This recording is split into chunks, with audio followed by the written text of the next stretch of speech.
Hi, everybody. Welcome to the last week of your summer course, AST 140. Now, I know that most of you have been keeping right up with your work, so you know that last week there was no blog entry and you're looking for your final project. So, okay, here we go. First, I just wanted to say I apologize for the confusion last week. I'm going through a name change, and that meant that I got locked out of Moodle for a week. If you've had Moodle for a while, you know that sometimes it acts a little stupid. So there is no blog post for last week, and instead of doing a video for your final project because you didn't have the instructions, we're going to keep it real simple, and I'm going to tell you what you need to do for your final project in just a minute. I've noticed from the blog post that a lot of you guys have been doing the reading, you've been watching the videos, you've been watching the documentaries, so I know that you're learning a lot about race in media. Before you do your final project, I think there's just a couple of things that I want to remind you about that you can keep in mind as you do your final project and as you go forward after this class and look at the media around you. So here are 3 things that I want you to remember about the media that's around you. The first thing that I want you to remember is that media is one of the systems that is used in our culture to help structure our society. In a lot of blog posts, you guys have been talking about what the media does or doesn't do, and I think it's important to not anthropomorphize media and as if it's like a giant or a monster that's off there doing something that we don't know about. In fact, media is just one of our society's systems. Just like our justice system, our education system, or our political system, media helps to structure what we think about is normal, how we interact with one another, and what we think is worth doing. So media doesn't just tell us messages that it thinks will be profitable, although that's an important part of it. Media also tells us messages that will help keep our society the way it is. Media is very conservative in that way. It is helping people that have power conserve power by continuing to reproduce the same ideologies that we've seen in the culture for a very long time. For example, let's think about advertising for a second. Advertising is always encouraging us to buy something. And buying something, it's good for our country. We're a capitalist nation, and so buying things helps to move the economy. But buying things is not always necessarily good for you, as you may have learned in reading Juliet Shore's article for this week. Advertising is always encourages us to buy something as if products will help to make our life better. Can you think of an ad where they encouraged you to not buy anything? Probably not. So in that way, media is constantly telling us messages, but it's telling us messages that are going to help keep the society moving in the same direction it's been moving. And that brings us to point number 2.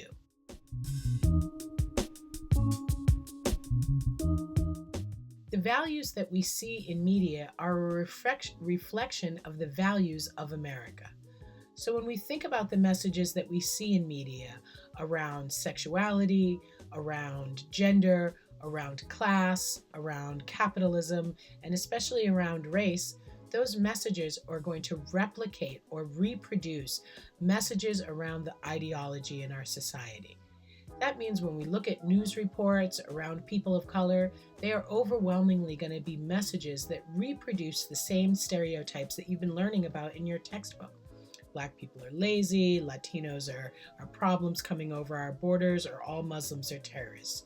You and I know that these are not true messages. So why does the media keep replaying them? As we said in point 1, and now we're saying again in point 2, that media is really about replicating the ideologies of a culture. It's one of the ways that the culture is stabilized. If we all are working with the same information, if we're all telling the same story, then it's easy for us to agree on what we should do going forward. What we're seeing in our own time is that media is starting to share a couple of different points of view, depending on where you're getting your media from. The mainstream media continues to replicate the messages of American society. Be sexy, have fun, think about yourself, be an individual. All of these are very American ideas and American values.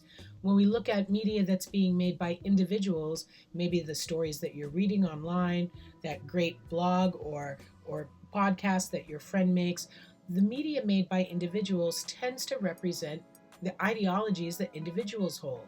So you might see a really pro-Black blog or a body positive podcast. All of these are ways in which individuals have the opportunity to speak back as part of the messaging system in order to make sure that we have different points of view represented. We don't see very much of it in the mainstream media, but we do see it online. And that's one of the things that's creating a lot of the conflict that we see recently. We're not all working with the same story anymore. And as new voices get added to our media system, the ideologies start to conflict with each other and we see conflict. This brings us to our last point. We've been talking all semester about race and racism. Underneath it all is really an important question of why. If our country had the choice to create a system of race, why is the system that it created so unequal? When we look back at the history of race, again, the history of race was about telling a story to help conserve power.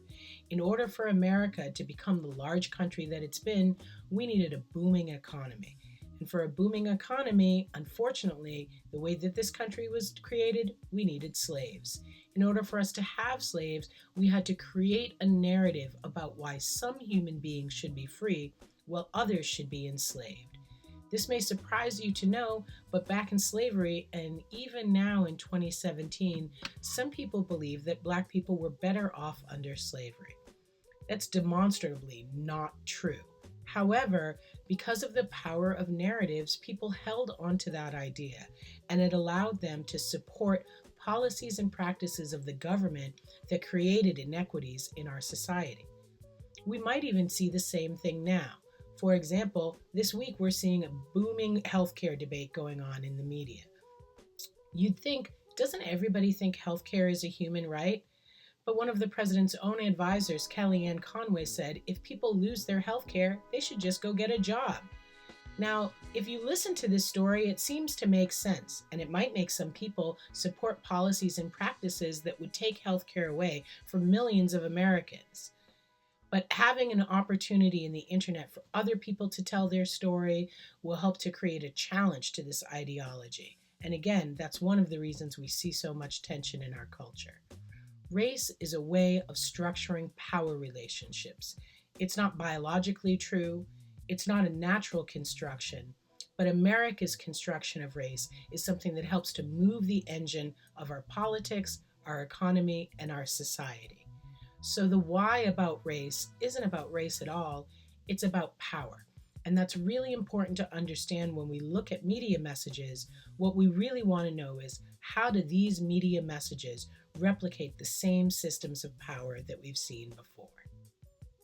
So as you keep these three things in mind, that media is a part of the systems that help to structure our culture, that media messages replicate the ideologies that are popular in the culture, and that race is a way that's structuring power, we can plug all those things together and see that media messages about race are about structuring power in our culture.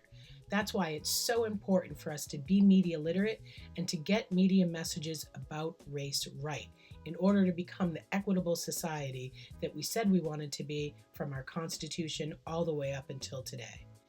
Something you might have noticed by reading the last few chapters in your textbook is that change is inevitable. That media landscape is constantly changing. If you think about the movies that are coming out now or the UCLA report on Hollywood, we know that more diverse movies are being made now than before.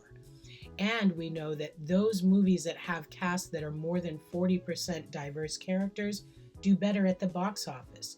So not only is it appropriate and creating a more equitable world, but it's profitable as well. So that's a win for everybody. Change is coming to media. You can look at the BET Awards, that pop culture, at the blogosphere, any part of our media culture, and you can see that we have different voices rushing in to be a part of our media system. What you need to think about going forward is, what can you do to help make our media system more equitable? And here's the thing, it's really simple. You can make your own movies to share your point of view, or create a blog or Facebook post to let people know what it is you're thinking. That's a part of it, where you become a producer. But one of the easiest things that you could do is just make better choices about the media that you consume and the media that you share. In our media culture these days, we're all curators of media. So be a better curator. Think about the stereotypes that you learned this semester and think about ways that you can challenge those stereotypes through what you watch, what you consume, what you post on your social media pages, and the videos that you share with other people. And when you see media that is racist or sexist, say something, speak up. Even if it's just sharing it on your own Instagram or doing a Snapchat about a movie that came out, that makes a difference. We're all a part of this conversation. And the more that you're a part of this conversation, the more that you're a part of the change that's coming in our media system. Hopefully a change that's going to lead us to a happier and more equitable culture.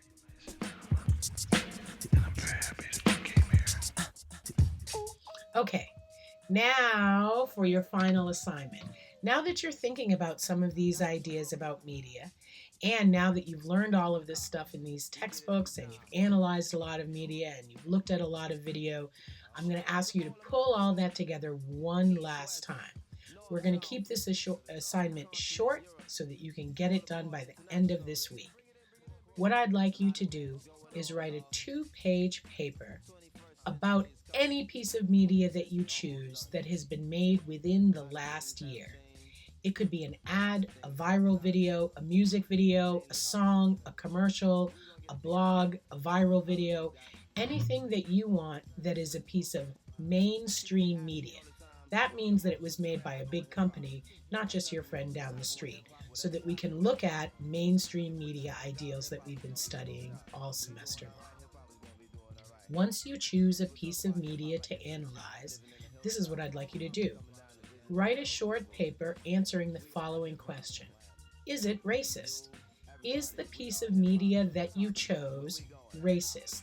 Does it replicate and reproduce mainstream ideologies that frame people of color as problem people, as zoo stories, or as something other than what they are, like stereotypes? Hip-hop won't get better until the people get better. Then how do people get better? Well, from my understanding, people get better when they start to understand that they are valuable, and they're not valuable because they got a whole lot of money.